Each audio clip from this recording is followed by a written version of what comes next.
Welcome everyone. It is another actual lesson day, another time for us to learn some new skills and techniques. Today I am actually going to be leading the lesson. Next time it'll be Abraham with a lesson of his own. But I'm glad that we've been able to exchange different resources. Obviously, Conversation Exchange sounds like a good website for anyone hoping to practice their language skills.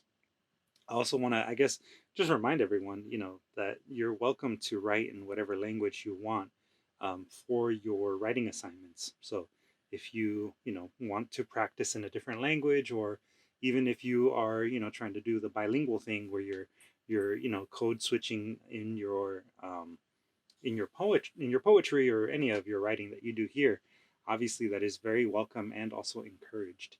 And that might even help you with today's lesson in particular because today we're going to be talking about meter and also the ancient, well, maybe not ancient, but the very old style of poetry known as sonnets. But before we get into writing sonnets and understanding meter, obviously we have our quote of the week. So here we are.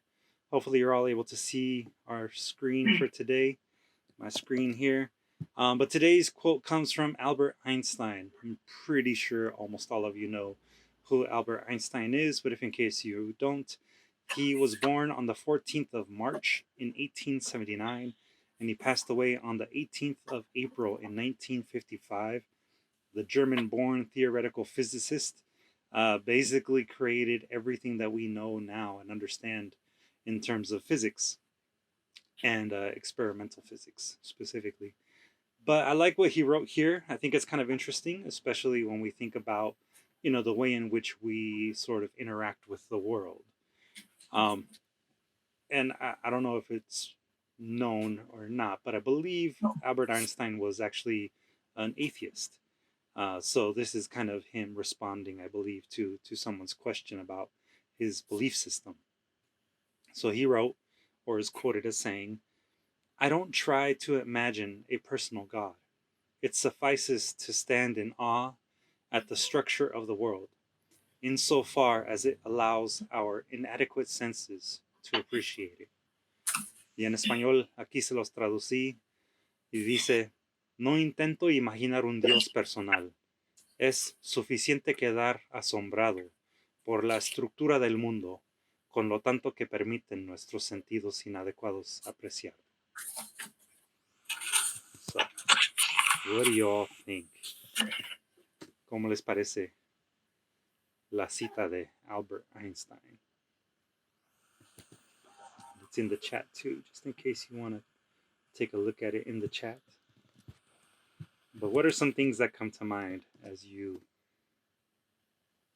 see, read, hear what Albert Einstein had to say? Well, one thing, I believe he stated that he was not an atheist, but I think he sometimes called himself an agnostic. So which means, I guess, you can't prove either way. They believe you are. We agnostics believe that one can't prove either way if God exists or not. But that's what I know. And then I just asked. I know the most intellectual thing is not to ask Google, but I just asked Google just in case right now, and it said kind of the same thing. But so some people don't really make a difference between an atheist and agnostic anyway. But that's enough for me. No, yeah, thanks for that clarification, because I wasn't really sure. Right, because you said you believe you didn't say for sure when you said. But yeah, thank you for that little bit of clarification there, Gustavo. I appreciate it. Just trying. Yeah. And let's see, Kathy in the chat wrote that it opens up her mind. Yeah, mind blown. I see a hand raised from Mauricio and then Abraham. Yeah, I think it gets into the heart of, being able to be okay with not being able to explain what is unexplainable. I think Albert Einstein, kind of knew the limitations of human like mind power to a certain extent. He was like one of the greatest like thinkers of our, of his generation, and even he like kind of saw his limits and said that something as powerful as God and something as, I don't know, creation itself isn't always something that can be distilled into words, or even something like at least we don't have the words to describe or explain certain things and elements. So like our awe is enough to express just how inadequate it is to appreciate everything around us. Yeah, I think that there's definitely a lot that we're limited definitely by what we can sense in terms of the five physical senses. Sight, sound, taste, touch. All of those particular senses that we use to interact with the world. Those have their limitations. Beyond that, there are other, I think, sort of senses that we have, ways in which we can perceive things. Um, but aside from that, yeah, like it is, I think, good and helpful for us to understand that, there's so much more to the world, than the little bit that we know, right? Um, Abraham? I think it's a nice way of him trying to say that he doesn't bother with the notion of God and trying to explain it through a God story point, and saying, I have what I have as the terms of senses and human understanding, to use it to understand the actual world.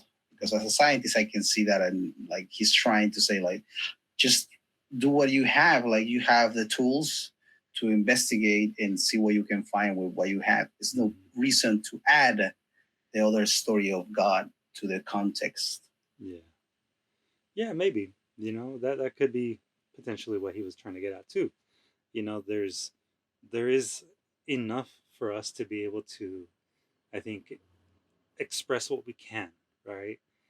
Um, within, I think, within the limitations of what we are able to experience. There's so much more that, depending on, I guess, your mindset, if your spiritual belief system is a certain way, it might open you up to another language, right? That allows you to experience the world in a different way. But yeah, all this is very good stuff. Let me see. In the chat, Mojde wrote, "It is like an open answer to a specific conversation."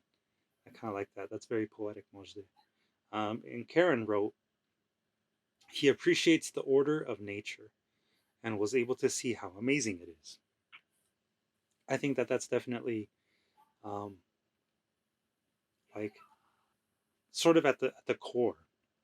At least that's what I think. It's sort of at the core of what he's trying to say in today's quote. Miss Lois, I see you also raised your hand. Boy, everything that I've heard is, I would say, in my own finite mind. You know what finite means, right? Porquito. Okay. Everybody is on target because it's an individual, like the that little word that says ah. I can't remember, how is it spelled? AW or whatever it is. Yeah, AWE. Yeah, that's the personal representation of our individual mind. As far as I'm observing, there is no wrong or right, no perfect understanding, because it's a mystery. And the other day, I planted some greens from broken off stems, and the top looks dead, and they're really firm in the ground, and I keep the ground watered. And so a lady and I was talking yesterday about it, and she says, we don't know how the root is taking place. We don't know if it's rotten, or we don't know if it's strong. We don't know the growth of it, beneath the soil. We don't know what's going on. So within the realm of the spirit, we really can't perceive Mm-hmm. what it actually is. It says, like, I'm a Christian, and sometimes when I'm praying, the Spirit really gets a hold of me, but I can't see it, and I can't grab it, but it gets a hold of me. And so that's the way I feel about this. And we can't imagine. In the Word, it says that eyes have not seen, or I can't quote it correctly, but anyway, it's a mystery. Yeah, Yeah, definitely. we can't put our hands on it. Yeah, and there's so much about the world itself, that, like Miss Lois said, we have a finite mind. We don't really. I think there's like this statistic that says we know more about about outer space than we even do about the deep sea, because it's so difficult to actually take measurements and actually go to the bottom of the ocean floor.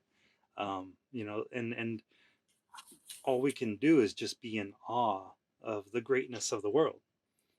There's so many different things that we just, even if it is something that we can observe, if it's something that you could see, if you were to ever say take a leaf off of a tree or off of a bush, and then you put it up against the sun and you try to see through it, you will be in awe of the structures of that particular plant, because there's such intricacy to it. There's so much happening that it's hard to say that it's by accident, you know.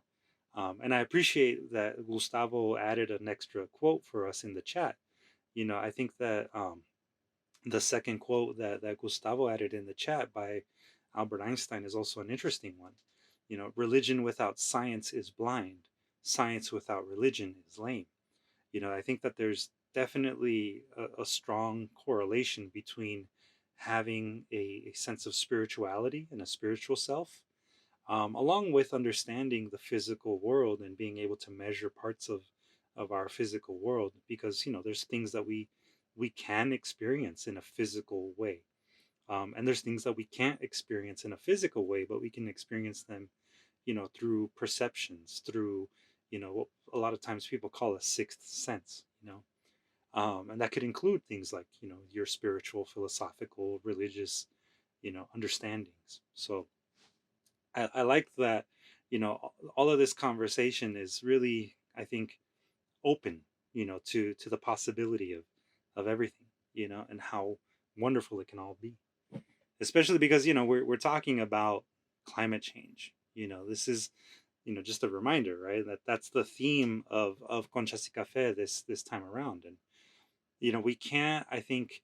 express the importance of the climate, and the importance of us needing to uh, at least do something to prevent the climate from changing in a negative way.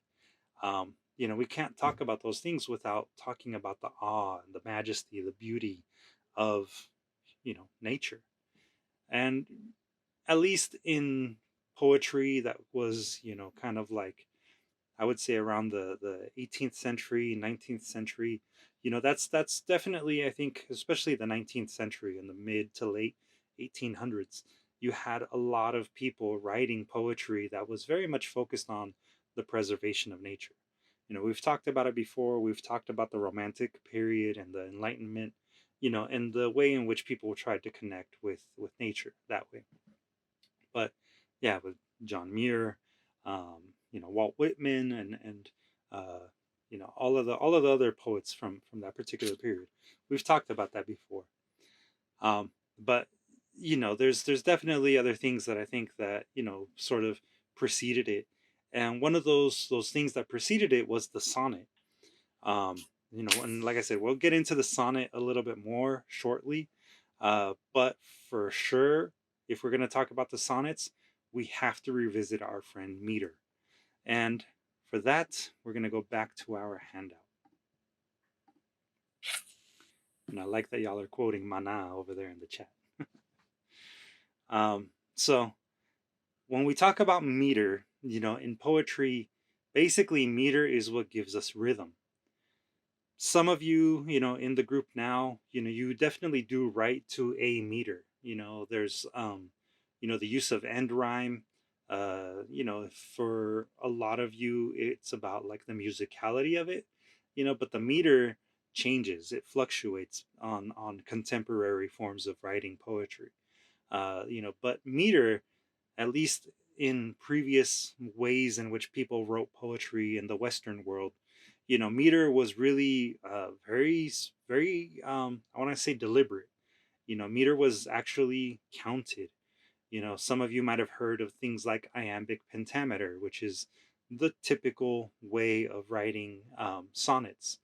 But again, meter, to be really specific about it, it is a combination of a stressed and unstressed syllable.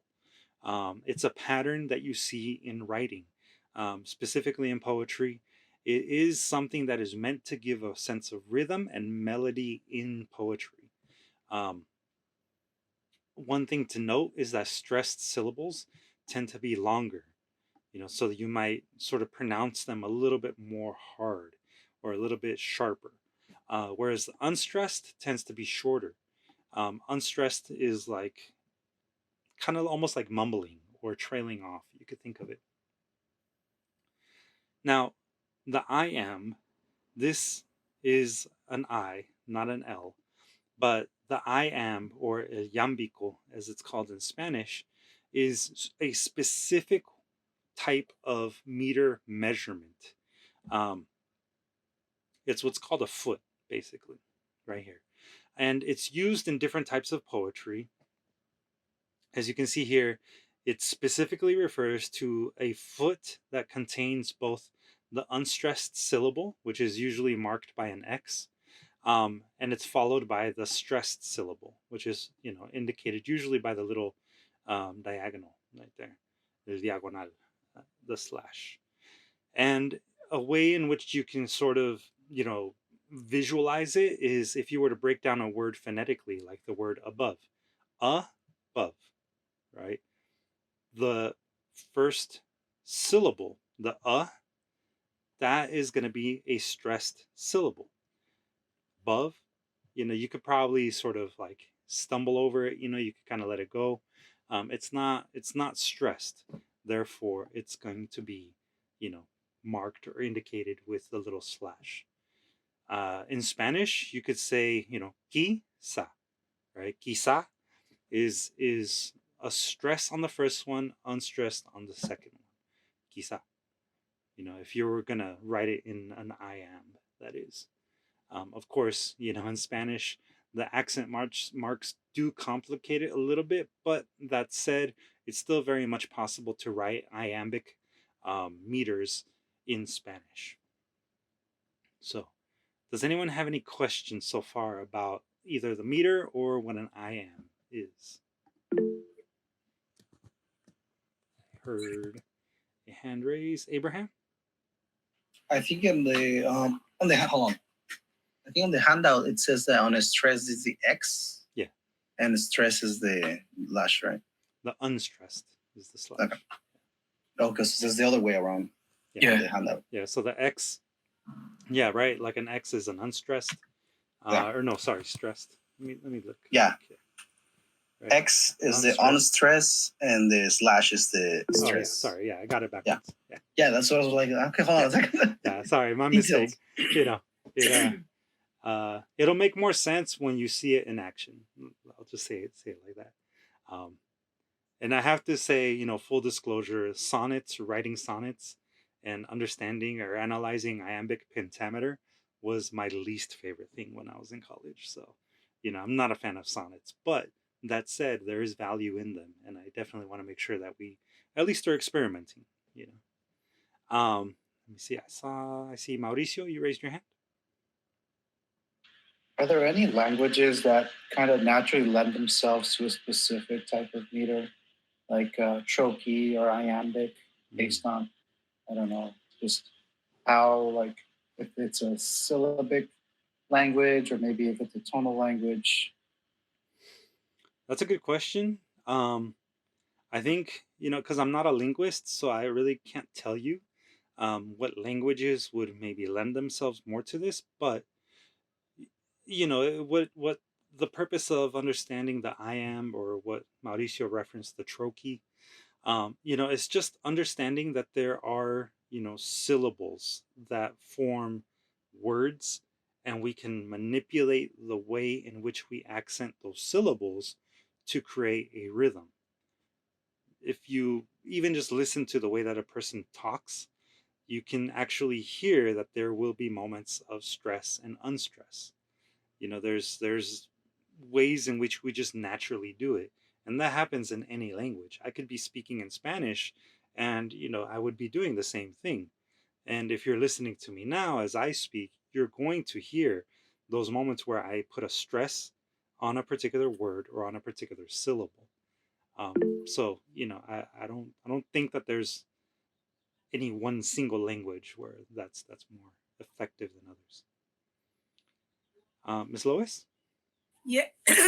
Does that have something to do with your way of delivering it? Mm-hmm. Because, like I told you, my son, he's an actor, right? Yeah. And you can say one word several different kinds of ways, Mm-hmm. And so that's what you're talking about. That's exactly what we're talking about. Yeah. So what we're talking about is precisely that. It's actually the way in which you deliver your line. You can add pauses, you can do stresses or unstresses. Most people are probably going to understand this when we actually start reading the poems that I have for us as examples. But like I said, it's really important that we begin with meter first, and understanding really what an iamb is, because an iamb is a combination of two syllables, right? So the two syllables work together as what's called a metrical foot, and that foot is going to be read as an unstressed followed by a stress. Does that make sense? So like above, you would like lilt your voice on the second syllable.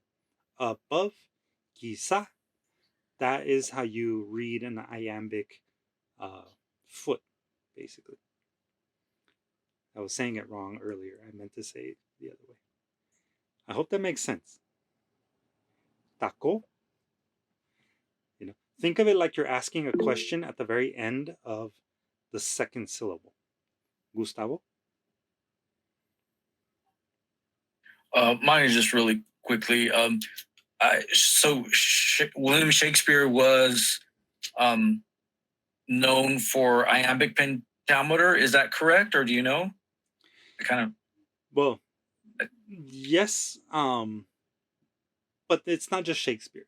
So, yeah, we'll break down the different types of sonnet, the most widely recognized kinds of sonnets, in a moment. But yeah, Shakespearean sonnet is definitely in iambic pentameter. Okay, and then Cervantes also, or no? I have no idea about Cervantes, but if he wrote sonnets, did he do the stress and unstressed thing too, the pentameter? Yeah. If you listen to a lot of recordings of poets from, like, say, the early 1900s, in Mexico specifically, or in other Spanish-speaking countries, you'll hear them actually performing in iambic pentameter. And if you ever watch a Shakespearean play, there are moments where the main character is speaking, right? They have a soliloquy. It's just them by themselves. They're usually performing it in iambic pentameter. To be or not to be, that is the question, right? So you have this rhythm that is performed as you read the poetry. I like the Raven. The Raven, yeah. The Raven isn't necessarily written as a sonnet, but it does have its own meter as well. And let's see. In the chat, Mauricio, if it was quizás, it would be, to really like exaggerate it, quizás. It's like a song, right? You're singing that second syllable in your delivery. Right? So you're going to have a rhythm that starts to naturally occur if you're writing an iambic meter. And Mojde asks, is the stress hidden in the meaning of the words and as well as grammatical auxiliary? The stress isn't necessarily hidden, but the stress helps you in your performance. It doesn't change the grammar, and it doesn't really change the meaning of a word. San Juanita? It's like when, I don't know who wrote Mana. When I first read it, I read Mana. Yeah. But then I said, Mana? What's Mana? And I said, oh, Mana. So there, it does make a difference. Yeah. Mana to Mana. Yeah. So I mean, in that particular case, right, mana is actually the way in which it's pronounced in, English languages, or maybe even in the Hebrew, right, the mana, where the accent is put on the first syllable. But in Spanish, the way that we pronounce mana is mana. And that is the actual same biblical thing, mana. Así se dice in a biblical sense? Yeah. I thought it was the other way. Well, like Mana. Yeah. Are you speaking of, what are you speaking of, the bread? The bread, Manna? yeah, manna Pero, from heaven, right? I'm do you pretty know sure why, in Spanish it's mana. do you know why Mana was named like that? That why? I don't know the exact story, but I'm assuming So that I don't know if it's, Fer, I don't know if it's referring to that. yeah, I'm pretty sure that if you were to find an interview with Fer and the rest of the Mana band members, they probably decided to name themselves after the actual mana from the Bible. I'm sure there was like a purpose for that. To say that their music was like mana from heaven. But like you said, depends on the region the language is coming from, the pronunciation, the accent, all of that.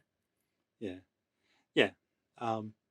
Writing in Spanish, especially because of the way that accents end, the certain words, you might actually have a little bit of an easier time writing in a particular iambic form, right?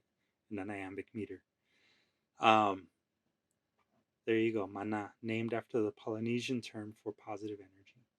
Thank you. And then I saw, so Mauricio in the chat, just to make sure that I address that, he wrote in the trochee. The trochee is actually, so an iamb is a 2-syllable foot. The trochee is a 3-syllable foot. The trochee is going to have an unstressed followed by the stressed followed by an unstressed. So certain words, if they're a 3-syllable word, that's going to technically be considered a trochee, if I'm remembering this correctly. But an iamb is talking about the foot, the metrical foot, that is 2 syllables together, right? So that's really, really important that we remember. Another way in which you could remember an iamb is that the heartbeat beats, on just two beats, right? So you have the dun dun dun dun. That is, I think, at least theoretically speaking, what a lot of scholars believe was the purpose of the iamb, and to use that particular meter is to replicate the sound of the heart. So if you're performing your poetry to the beat of a heart, you're performing in an iamb, an iambic meter. Does that make sense for everyone? Yeah. All right. Cool. I see some thumbs up. So, a lot of sonnets are romantic. Yeah, they can be. What we're gonna do, and we're gonna try and see if this works. This might not work so well, but on the handout, I actually created for you a little graph, a little table. And the part that's got the more grayed in part, that is where the stress is going to be on our words. And if you notice, each line, right, each row has a total of 10 boxes. This is going to be 10 syllables that we're using as part of our iambic meter. The reason why we're doing 10 is because, remember, every iamb is a pair of 2 together. And when you string them together in a series of 5 iambs, or a total of 10 syllables, that is what's called Iambic Pentameter, right? The pen meaning 5, and meter, meter of 5 iambs. So we're gonna actually try to practice this, and we'll work on it together, obviously, but this is gonna be hopefully a way in which we can make this work. So we're gonna have our little text boxes here, and we're going to write it in as if we were writing in just the syllables.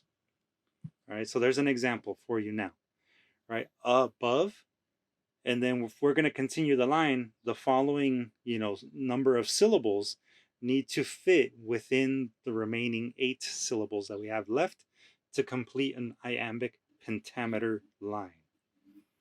So, are we clear on what's happening right now? Oh. No? All right. Together, we're going to try to write one line of poetry in iambic pentameter. Spaces, so above, spaces don't count. Yeah. Go ahead, Gustavo. Oh, so if we're gonna try it, then maybe above the hills, above the hills. That's all I have so far. Above the hills. Good. We can do, multisyllabic words. We can do words with more than 2 syllables or more than 1 syllable, but that is a good way to start us off, right? Above the hills. I saw.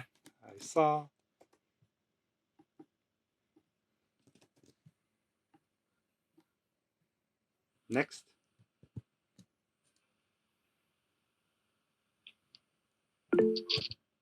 Miss Michelle? Above the hills, I saw blue skies. Blue skies? Yes. Okay. Blue skies. And we have 2 syllables left. I saw blue skies and clouds. I don't know. And clouds. All right, so we've been keeping it simple with words that have just 1 syllable each. That's good. This is obviously helping. Above the hills, I saw blue skies and clouds. Next line. My sweet. Sweet. And remember, we can do multisyllabic words too. Heartbeat. Embrace. Oh yeah, my sweet embrace. Embrace. Good. Heart. Beat. We'll put a comma there for grammar. Above the hills, I saw blue skies and clouds. My sweet embrace heart beat. Miss Michelle? In sync. In sync. In sync dancing. Until tomorrow. Okay, in sync. You think dancing? Dance. Ing. Into? Well, that's the end of the. Oh, that's it. Of the Oh, okay. Into? Mm-hmm. Oh. Tonight. Into the night. Is that what I heard? Into the night. Okay. Into the night. We'll do a period there. We're gonna get a little tricky on you here. So we're starting our next line, or next phrase, I should say, mid-line. So we're setting the scene here. So we were on a hill, and then after the embrace, heartbeat, sync, in sync, dancing into the night. So we should continue this. Correct. Fail not. What was that, Miss Lois? Fail not. Fail not. Good. Okay. To kiss. To kiss. Oh, Miss Lois getting all romantic up in here. My lips. Oh. I thought we were talking about climate change. I know. Because things are getting hot around here. And we're dancing. This is called climate change. Exactly. Embracing the heart. Good The stuff. weather changed. The weather changed? I like that. The weather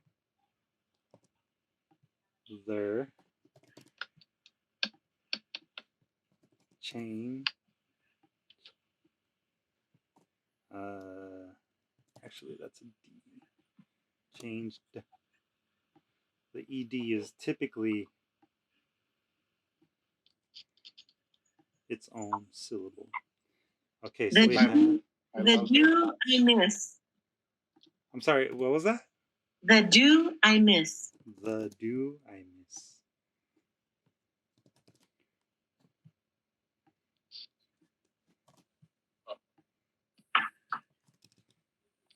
Thanks, man. Because your kiss is on my lip. All right. Just to end that line on a single syllable word, we will stick with just the word now. All right. So good job, everyone. We created what's called a quatrain in Iambic Pentameter. Quatrain because it's 4 lines, and it's in Iambic Pentameter because we have our stresses in iambs, right? So in, pairs of 2, and we have a series of 5 iambs linked together to form one single line. Therefore, we are in Iambic Pentameter, right? Does that make sense? Are we good on that? Are we clear on that? So, Miss Lowe's nodding her head. Ms. Lois is nodding her head, shaking her head. Okay. All right. Just to recap, right? So again, the I am. The I am is a 2-syllable stress unstress, right?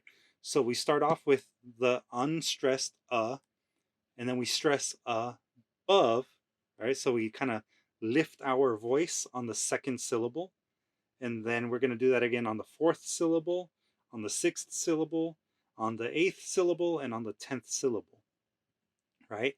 That series of 10 syllables form together to create Iambic Pentameter. Pen meaning 5, and it's a meter of 5 iambs. Okay? I know it can get confusing, but just basically remember this. You're working with 10 total syllables, with every other syllable being stressed when it's performed. The way that this would read is above the hills I saw blue skies and clouds.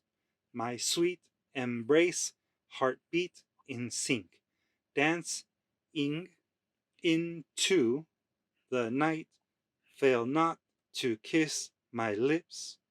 The weather changed, the do I miss now. If you're exaggerating the stresses, it can get a little funky. It sounds kind of weird, but if you were to read this just naturally, above the hills I saw blue skies and clouds. My sweet embrace, heartbeat in sync, dancing into the night. Fail not to kiss my lips. The weather changed, the dew I miss now. See, so there's a slightly different way in which it's read if you're doing it more naturally.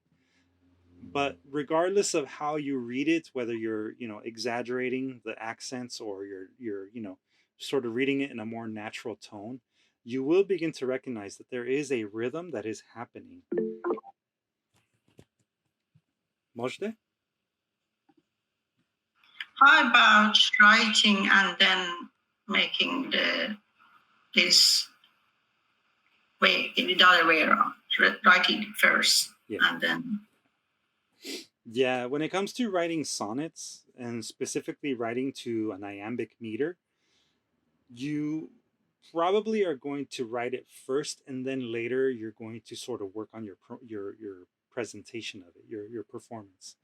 Uh, it does kind of sound like a robot, like Abraham is saying, um, but with time and practice, it can become a little bit easier to sort of make it feel more natural.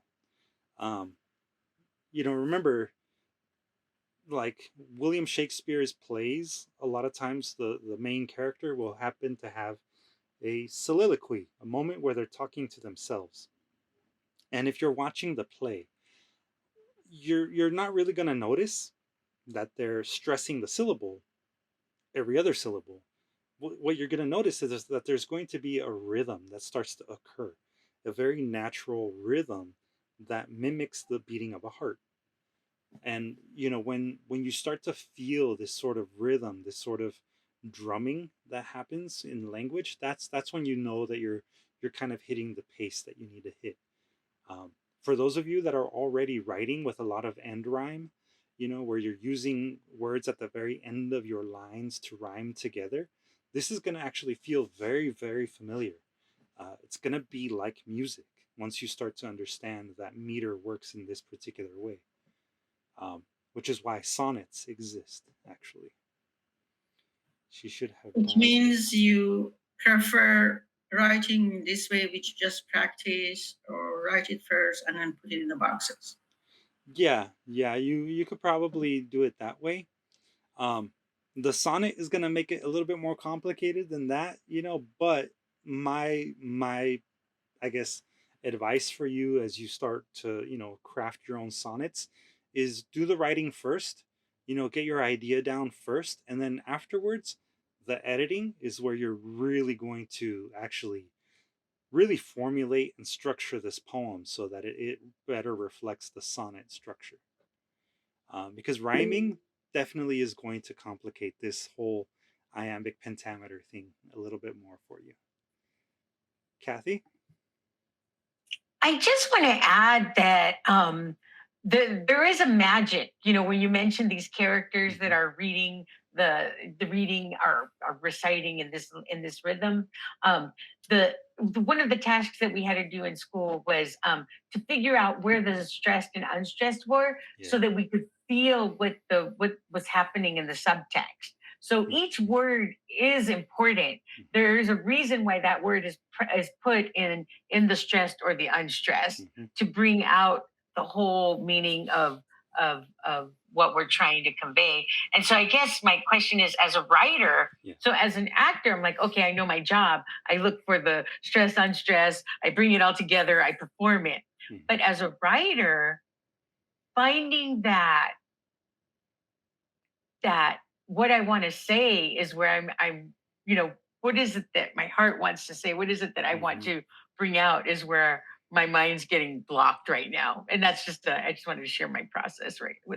Like, no, okay, I can read it better than I can write it. Right. Yeah. No, I totally get what you're saying.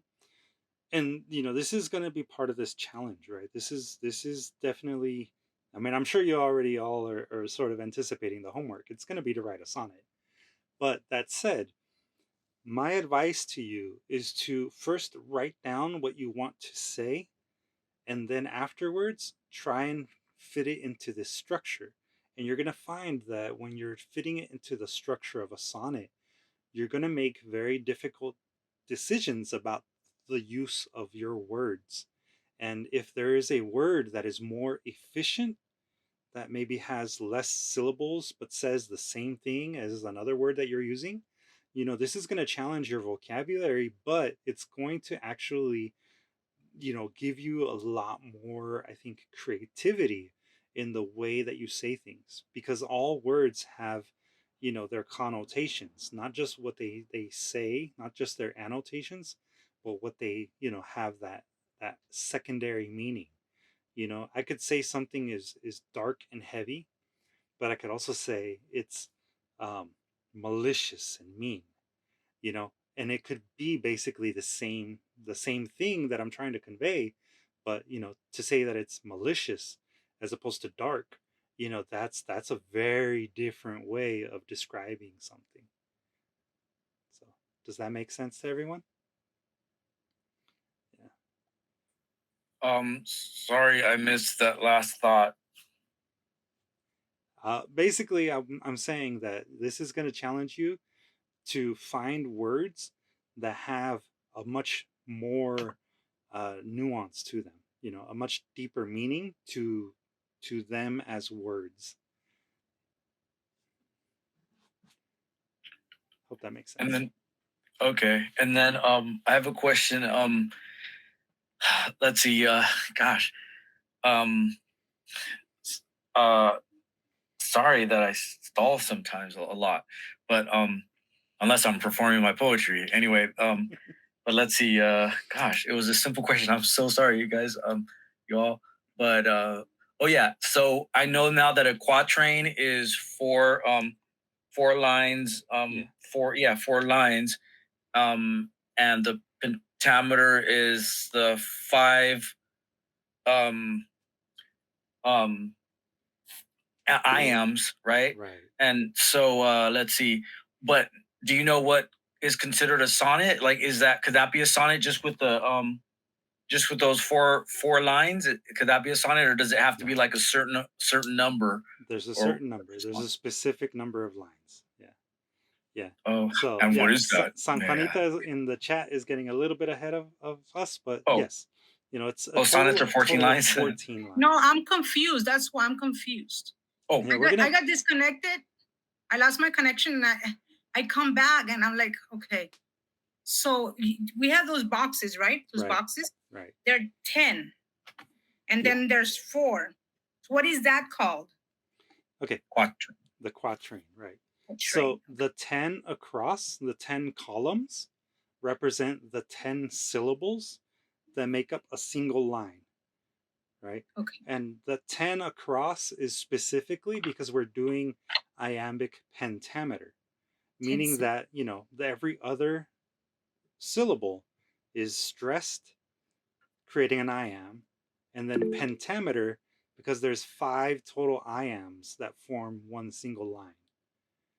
Now, the 4 rows going from top to bottom, the 4 rows represent the 4 lines that form what's called a quatrain.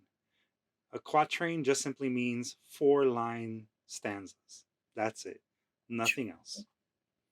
I mean, you could write, you know, a quatrain that is, I don't know, like 500 iambs long, you know.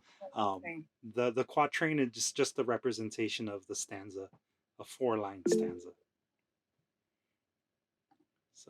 So you're helping us to arrive at the sonnet with this. Yeah, we're building up, right? We're building up.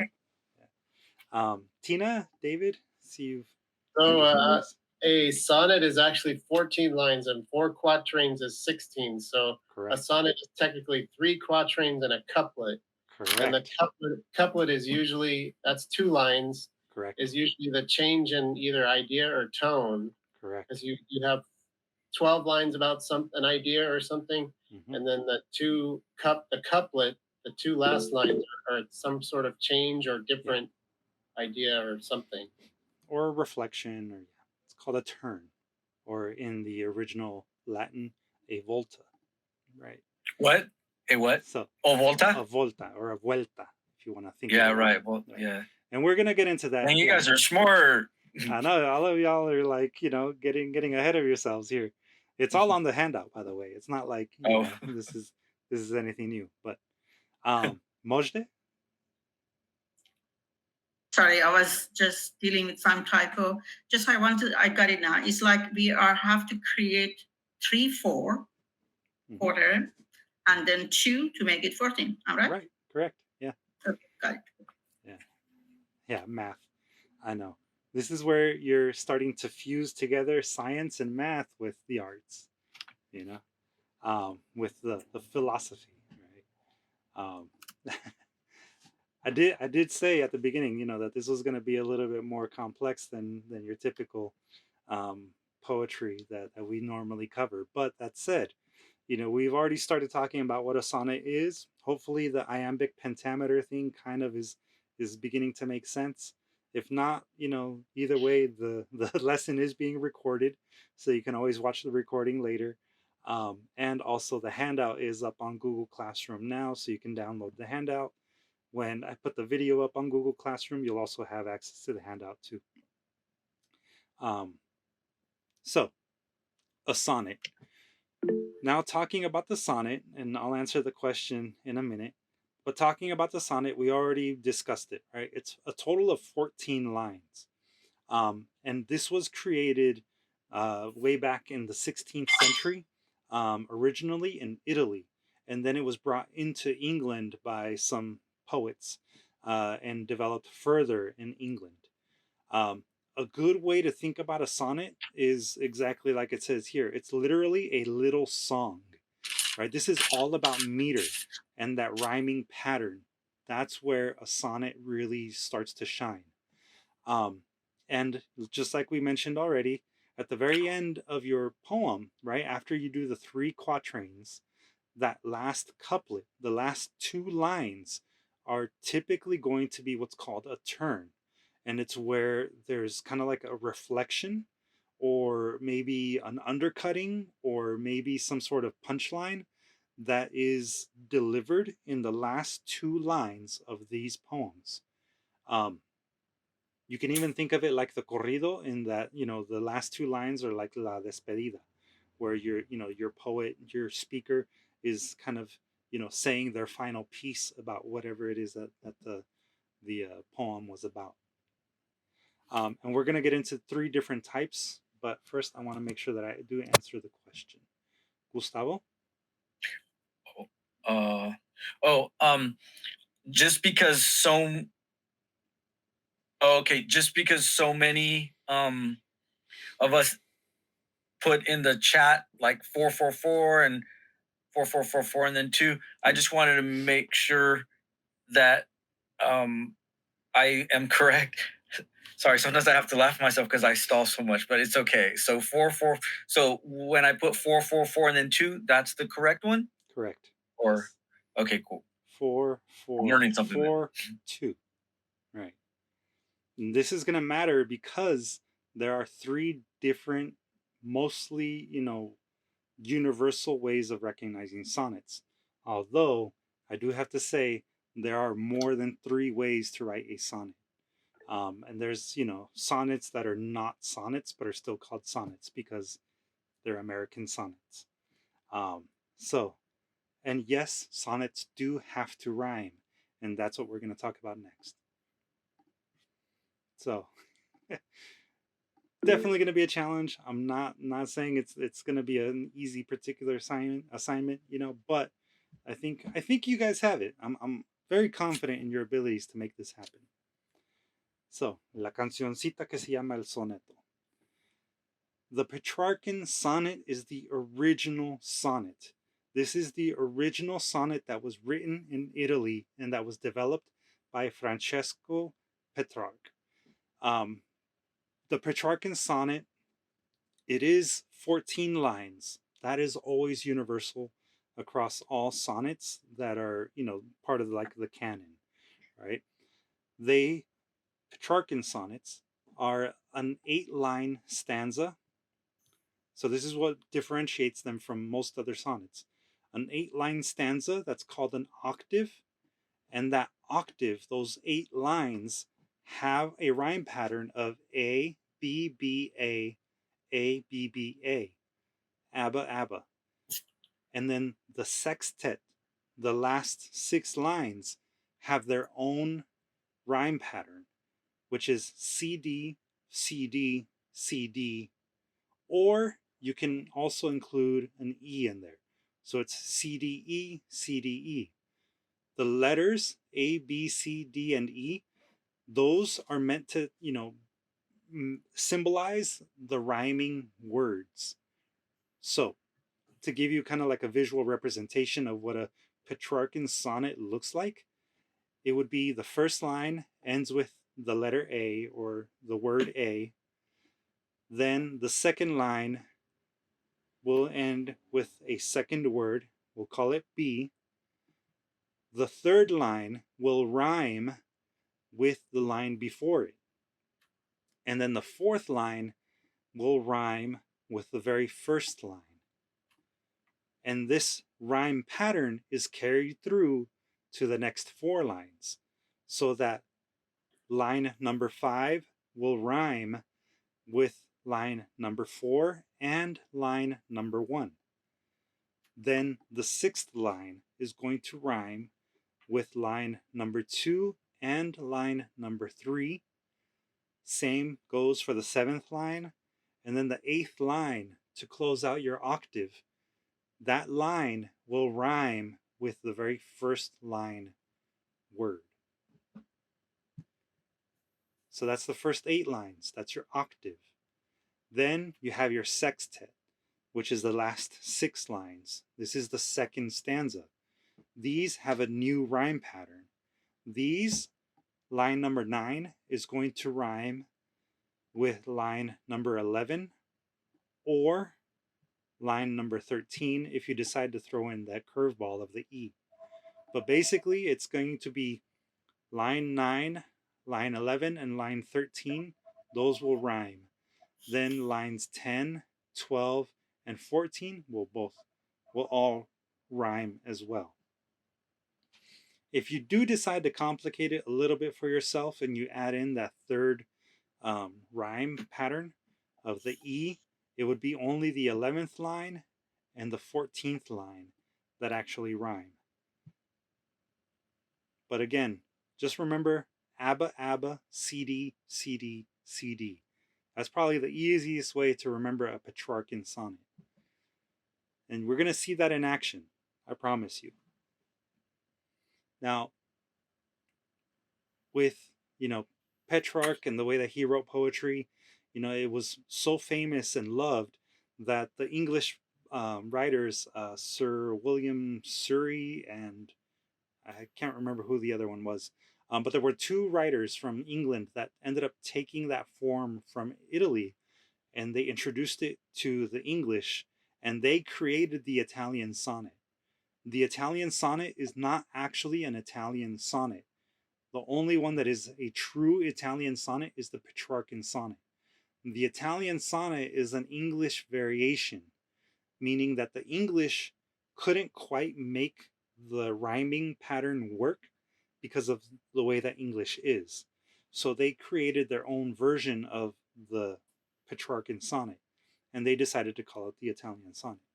That said, the first octave, the first 8 lines, those rhyme the same way as the other one does. A, B, B, A, A, B, B, A. So ABBA, ABBA. Now the difference between the Italian sonnet and the Petrarchan sonnet is that the Italian sonnet, the English one, has a different rhyme pattern. It goes CD, DC, and then the last 2 lines, the couplet at the very end, those actually rhyme. So, that's where you're going to see a major difference between the Italian sonnet and the true Italian one, the Petrarchan sonnet, right? Remember, ABBA, ABBA, CD, CD, CD, right? That's the Petrarchan.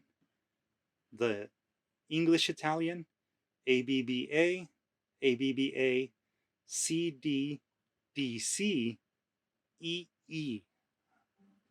That's where the idea of the couplet at the very end, sort of standing apart, that's where that kind of came from. Because the English couldn't quite replicate what happens in the Italian sonnet, Petrarchan sonnet. So they, changed it and tried to play it off as something else. The one that's probably the most complicated, and the one that honestly, when I think of sonnets, this is what I think of. The English sonnet or the Shakespearean sonnet, my least favorite of them. This one introduces a whole bunch of other rhyming patterns. It goes AB, AB, CD, C, D, E, F, E, F. So every other line rhymes, right? The first and the third line are going to rhyme. The second and the fourth line are going to rhyme. And then you introduce a whole new, rhyming pattern. And then the fifth and the seventh line are going to rhyme. And then the sixth and the eighth line are going to rhyme. And then again, you change it up so that your rhyme changes again. And then the ninth and the 11th line are going to rhyme. And the 10th and the 12th line are going to rhyme with a couplet at the end that rhymes together. That's where the GG comes from. So this one maybe does give you a little bit more flexibility in how you rhyme. You don't have to worry about rhyming more than 2 times, basically. But, this one, like, you have to just remember, that you're rhyming every other line, as opposed to the other ones where your rhyme pattern is fairly consistent and you're working with the same rhyme pattern for a good half of the poem. I think the Shakespearean one, just for me, seems a little less complicated, but that's just me. I remember hearing about this in English class, but I forgot most of it. And some of it, this is brand new. A lot of this is absolutely brand new to me. Yeah. I like the Gustavian rhyme instead. No. Yeah, the free verse rhyme. Yeah. I get you, man. I get you. Because, most of the, contemporary poets that rhyme, they're rhyming at the very end of their lines, so they're still practicing end rhyme.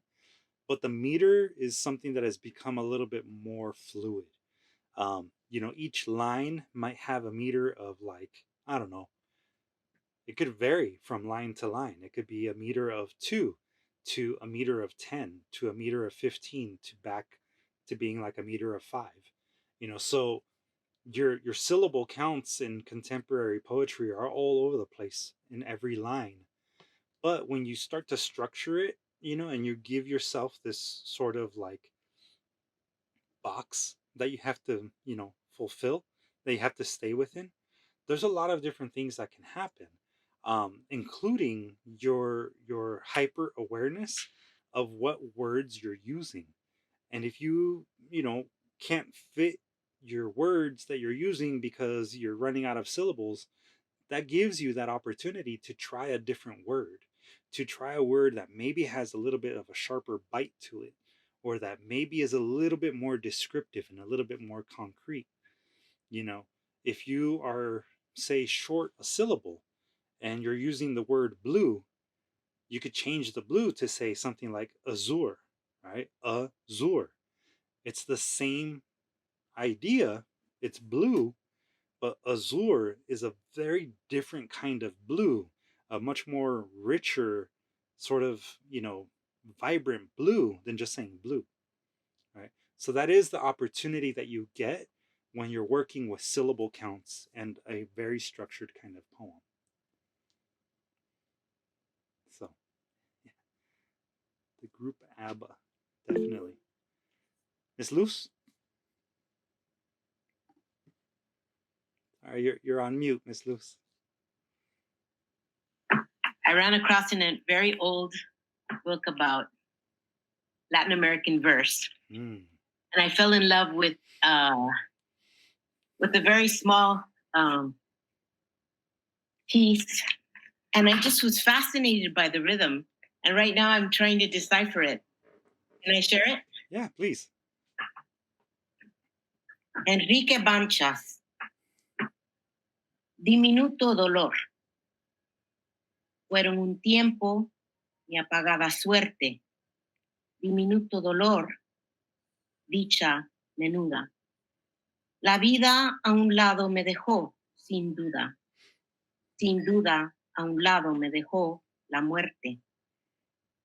Temí esa paz que sordamente anuda el nervio fino, más vibrante y fuerte.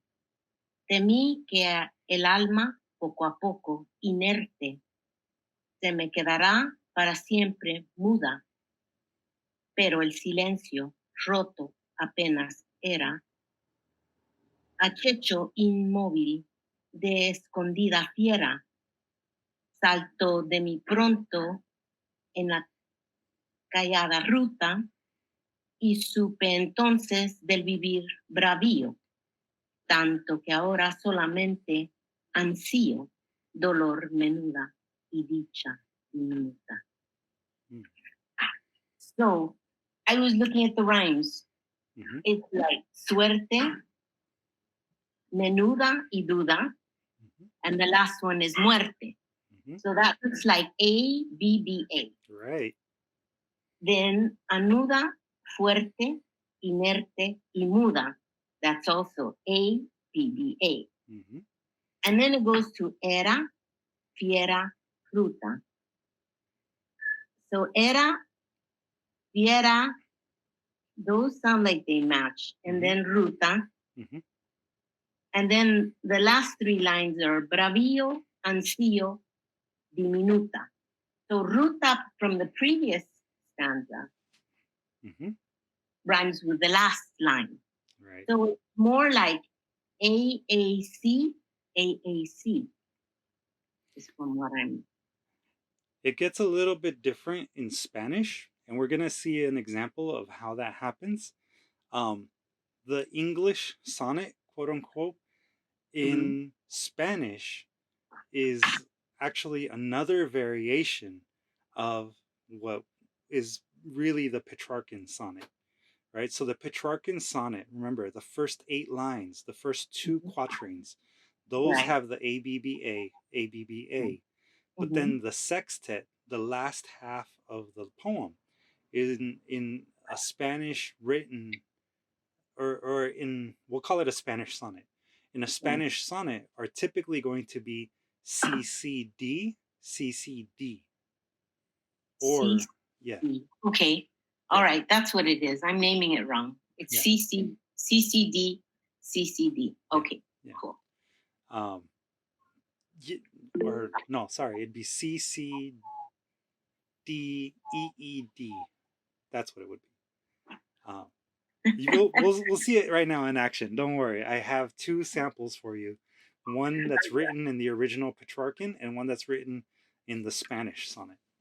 Okay, great. Thank you so much. No problem. Mojde?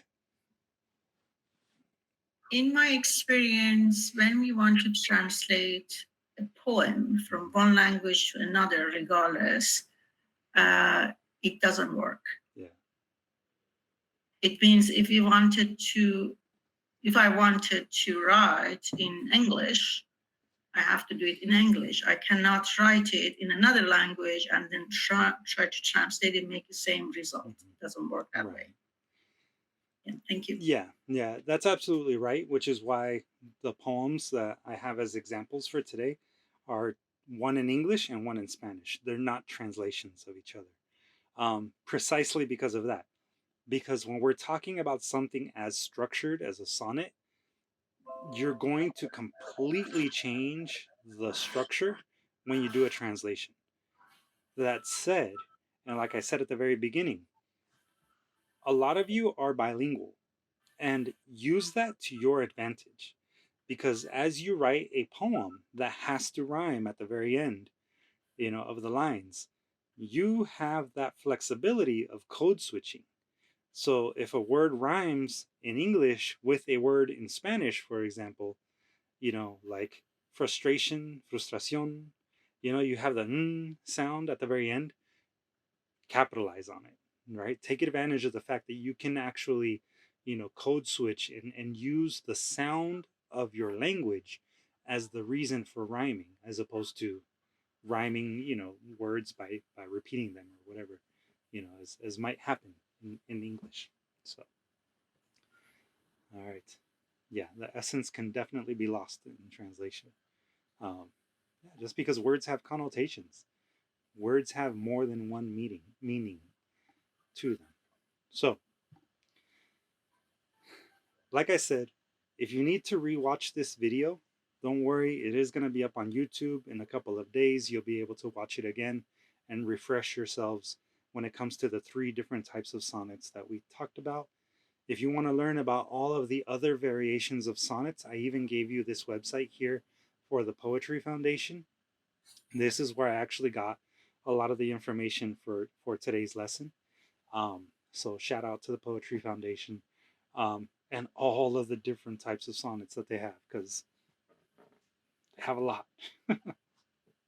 So that said, I do have here 2 examples.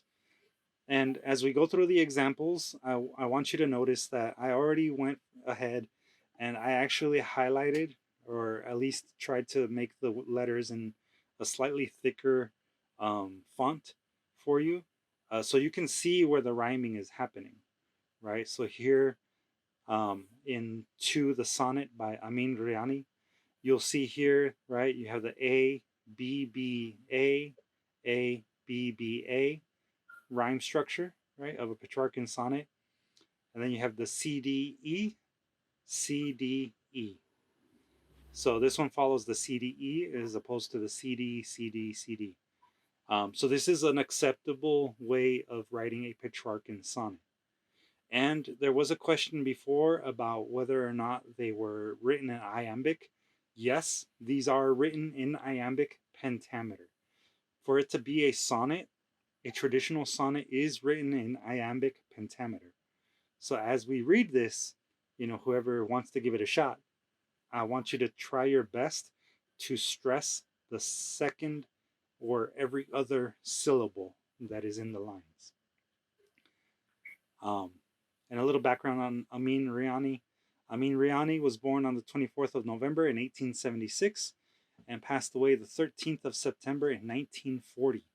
He was a Lebanese American writer, intellectual, and political activist, and he was a major figure in the Magyar literary movement, which was developed by Arab immigrants in North America. And the idea behind the Magyar movement was to really celebrate the contributions of Arabian people to literature, culture, the arts, etc. They were very much about celebrating who they were as a people, as opposed to just like one nation, because they typically believed in the whole diaspora of the Arabian community being one, as opposed to being separate nations. So that's a little bit on Amin Riani.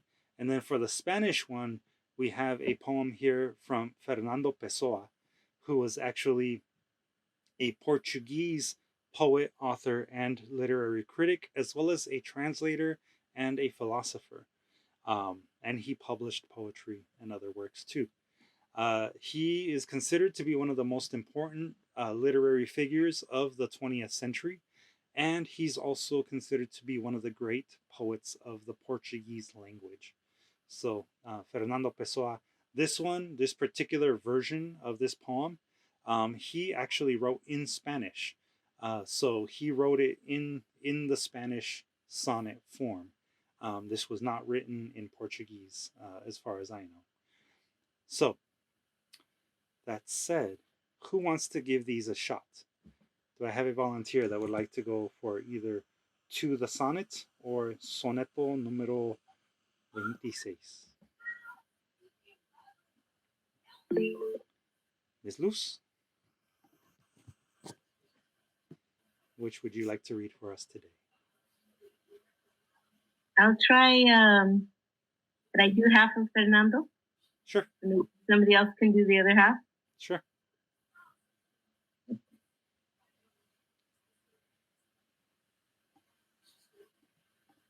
Fernando Pessoa. What's the title? What? I'm not good at Roman numerals. It's a 26. Soneto número 26. Soneto número 26. El mundo es un tapiz de sombra y sueño. Y hay solo una verdad en su mentira. El que mira una luz en su diseño no la conoce mientras más la mira. Y es un espejo que de cada cosa nos muestra un solo lado y que nos miente, pues la rosa que vemos no es la rosa y el espacio que ocupa es diferente.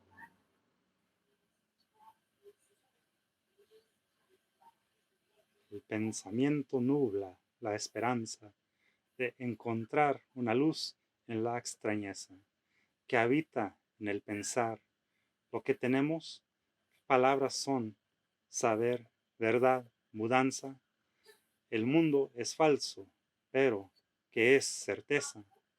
Y sabemos que nunca lo sabremos. Good teamwork.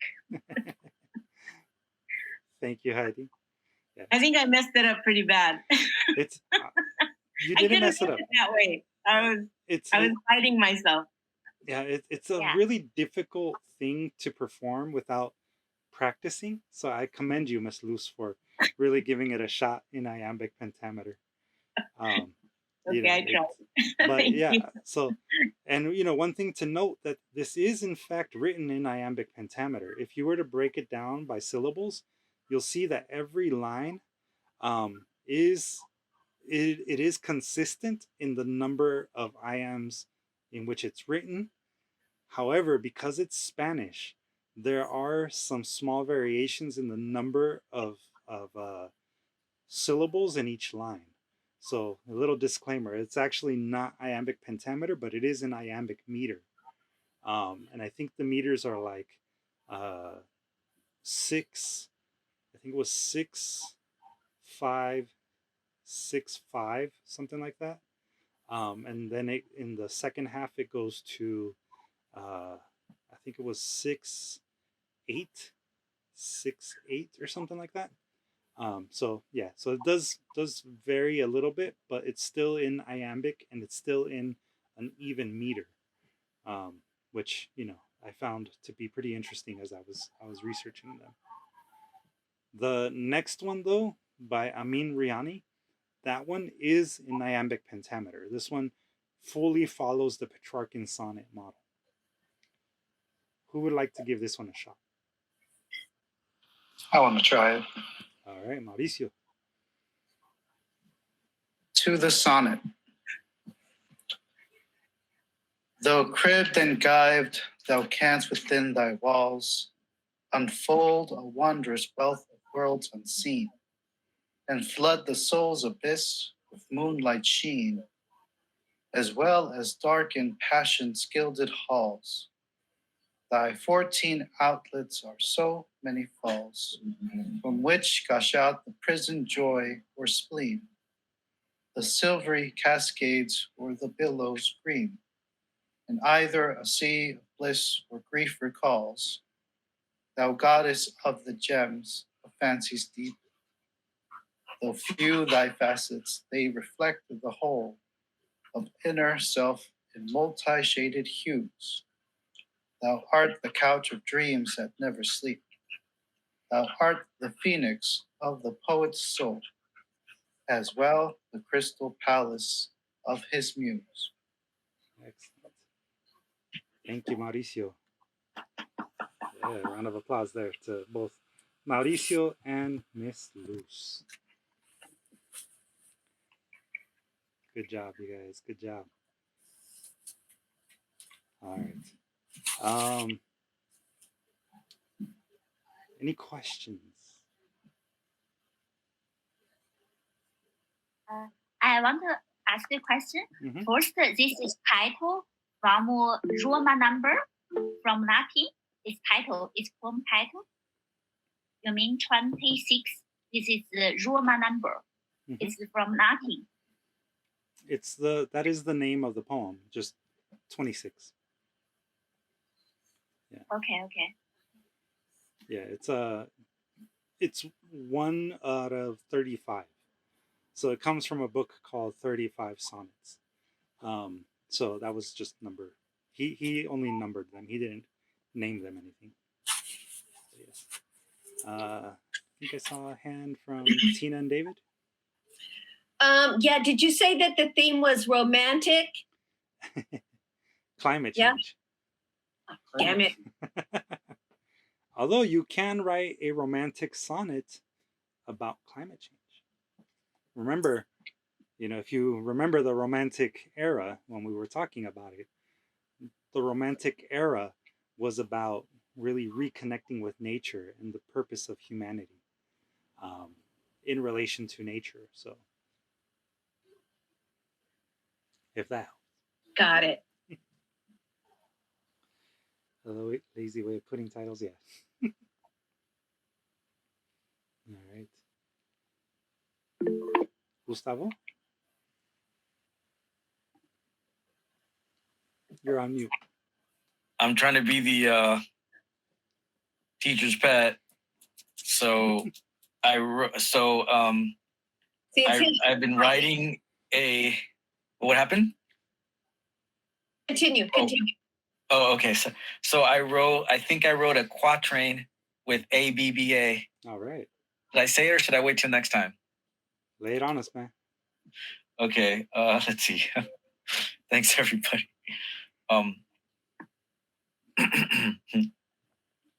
I woke up to the breaking of my heart. I was so sad but shifted on a dime. I went to Conchas and began to rhyme. I now see that we're off to a great start. There you go. Yeah. All right, good job. I'm getting some applause there. Excellent. Bravo. Bravissimo. Teacher's pet. Yeah. It's just like that, or something. Well, I've been doing it the whole time. Yeah. So, part of the reason, part of the inspiration for today's lesson really did come from, working with Gustavo on his poetry, and also reading a lot of Miss Lois's work, which is very heavy on rhyme and has a very strong rhythm. Both of you have already a very strong grasp of meter without really even realizing it. End rhyme to rhyme at the end of your lines. It is, easy, but it takes a certain level of sonic awareness, right? So sonnets are really about the sound of poetry. And it's, only one of the ways in which we actually interact with the world. So, do keep that in mind as you're developing your sonnets. The job that you're going to have here as your homework assignment is to write a sonnet about climate change, right? About nature.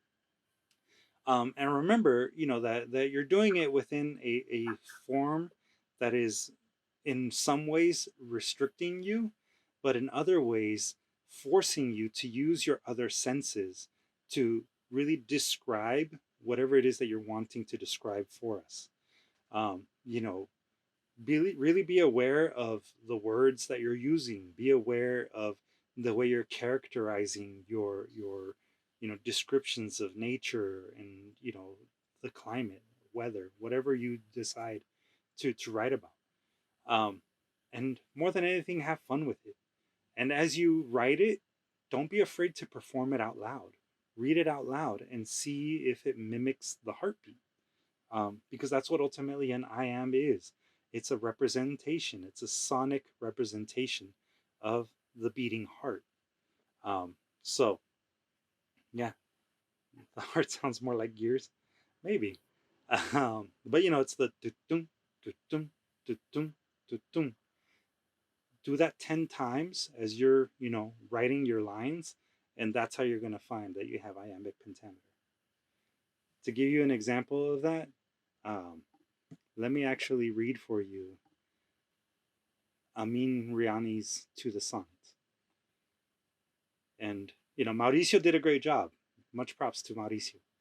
But let's hear it one more time so we can really understand the way that iambic pentameter works.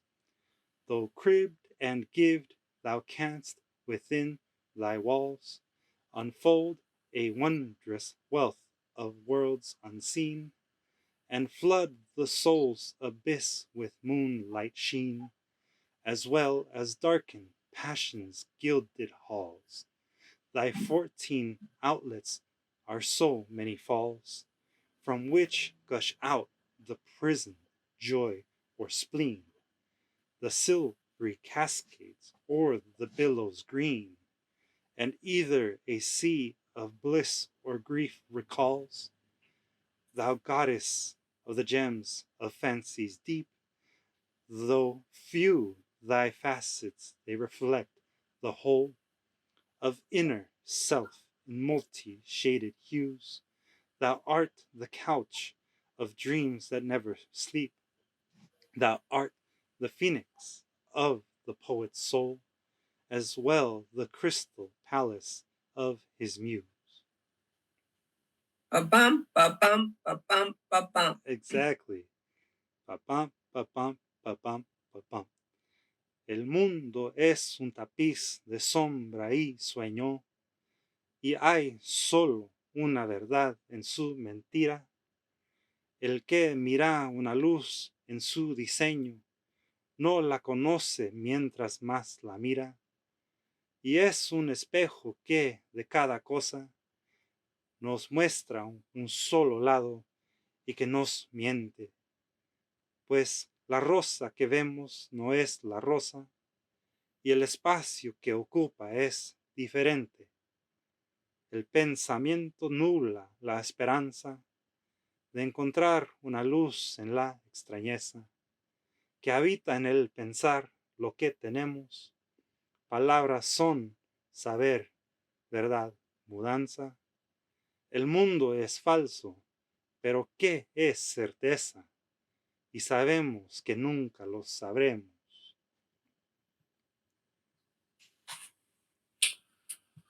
So, it's a little bit different and a little awkward. Muy bueno.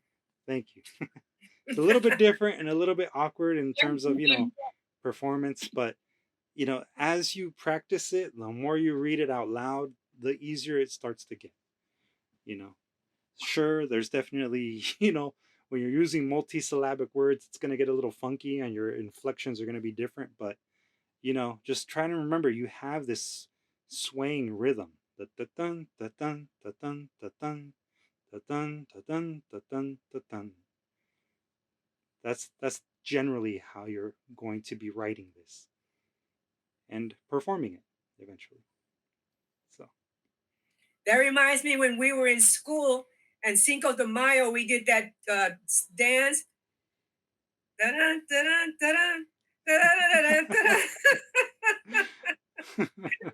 oh, that was like I'm going to be 79 next month, so that's like 60 some years ago. Wow. I can say that. Yeah. Well, there you go. That's definitely one way to relate to it. So I don't think it's la cucaracha. No, es la raspa. La raspa. There you go. Yeah. Yeah. Yeah.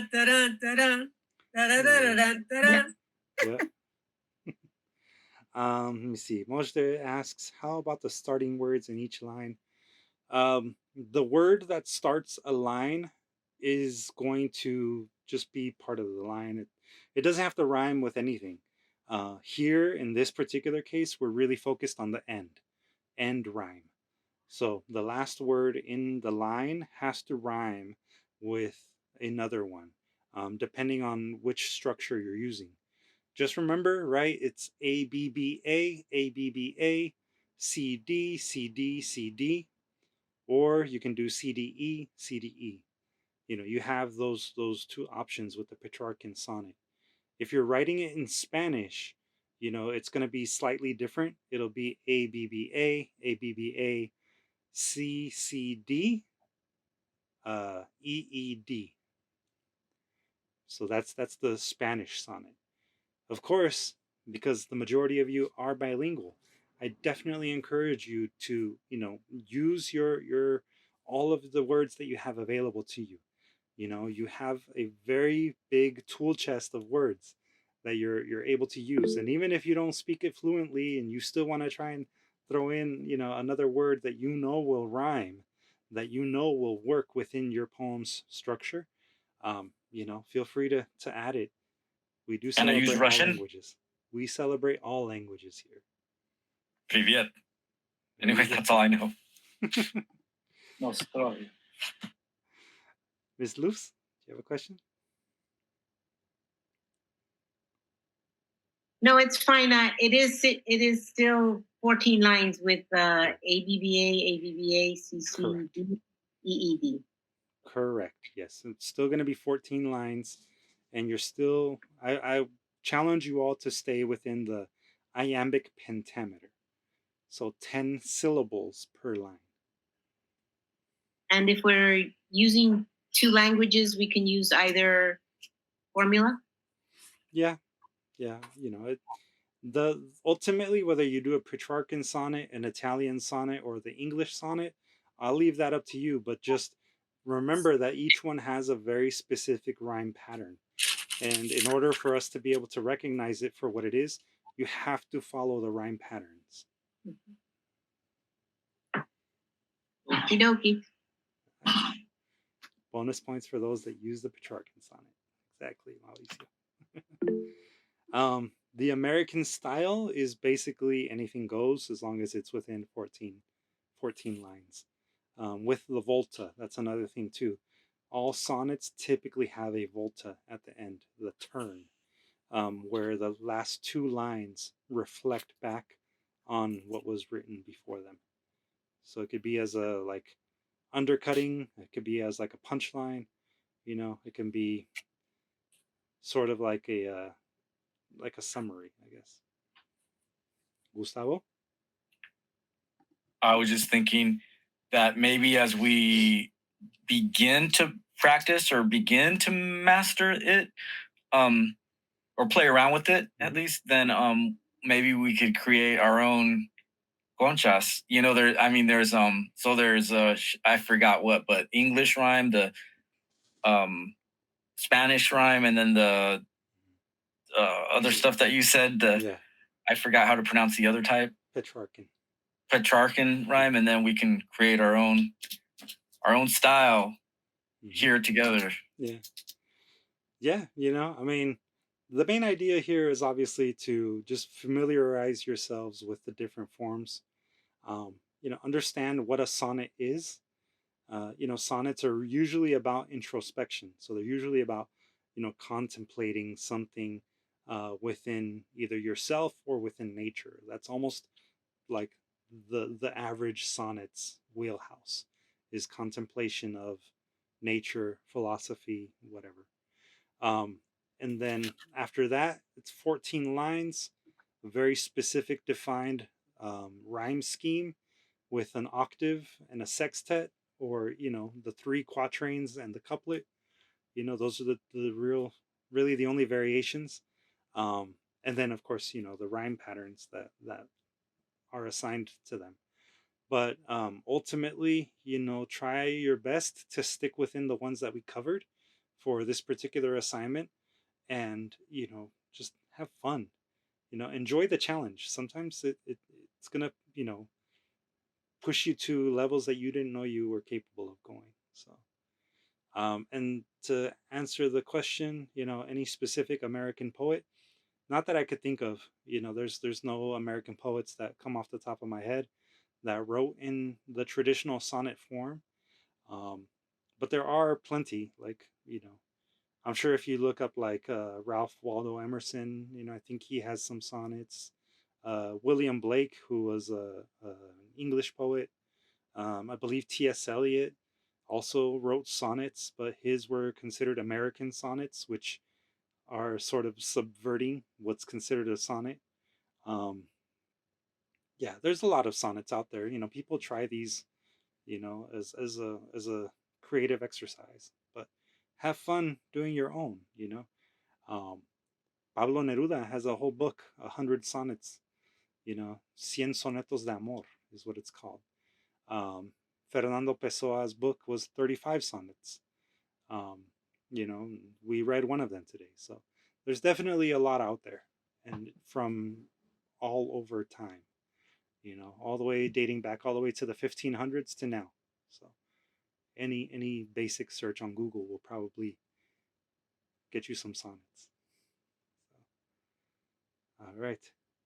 So that said, we'll say goodnight. If you do have any questions or you know, comments, feel free to use Google Classroom to share them with the entire group, and either myself or Abraham will get back to you and answer it for the whole group. Remember, any question that you have, it's likely that someone else also has it. So don't be afraid to ask. And that's it. Have a good night, everyone. Take care. Good night. Good Good Have a night. great week. Bye, everybody. Bye. Thank you. Bye-bye.